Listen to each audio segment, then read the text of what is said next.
teka muna, magpaypay muna kayo dyan. Ang init bigla ng kwarto.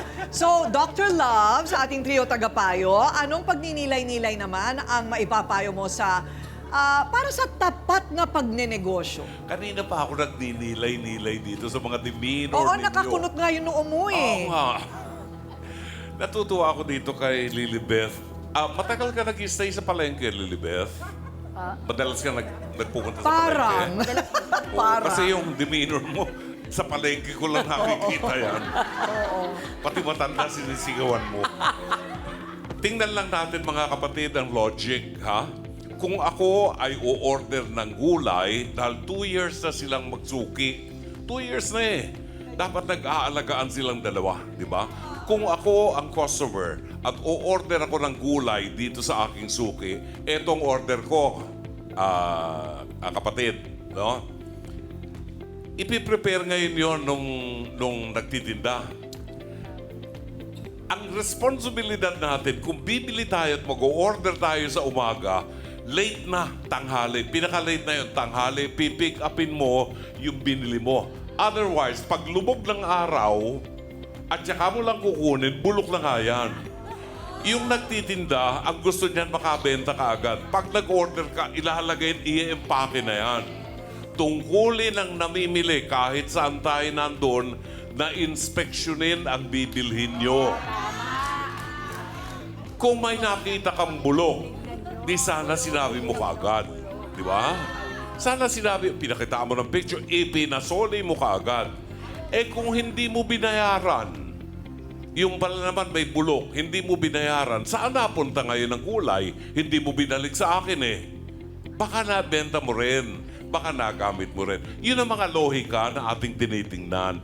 Kasi may pagkukulang din po tayo bilang isang consumer.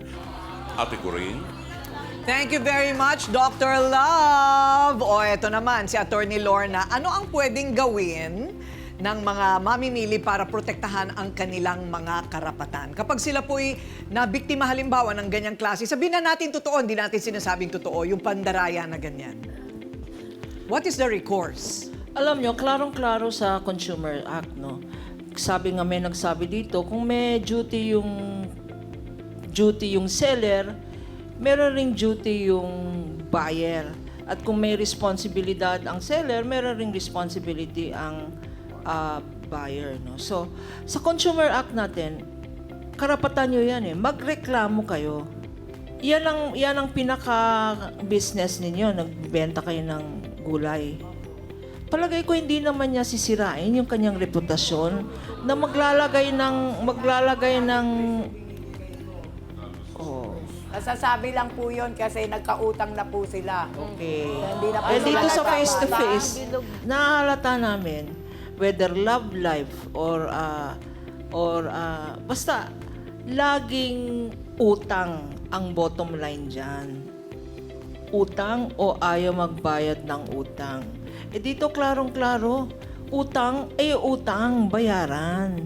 Kung ayaw niyo magbayad, huwag tayong hindi ko sinasabing gumagawa kayo ng storya. Pag ayaw niyo magbayad, kausapin, communication nga, sabi ni Kagawad, baka miscommunication. Huwag tayong gagawa ng storya. Kasi, sa mga storya, lalo na pag hindi totoo, hindi lang ang gulay ang nabubulok at nasisira. Sa mga maling storya na yan, reputasyon ang nasisira. Yun, hindi mo hindi pwedeng palitan yun, ang nasirang reputasyon. So, incidentally, pag nag-complain kayo at karapatan nyo rin mag-complain, ang penalty, 1,000 hanggang 300,000. Ay! Depende sa kung ano yung consumer kung ano yung goods, no?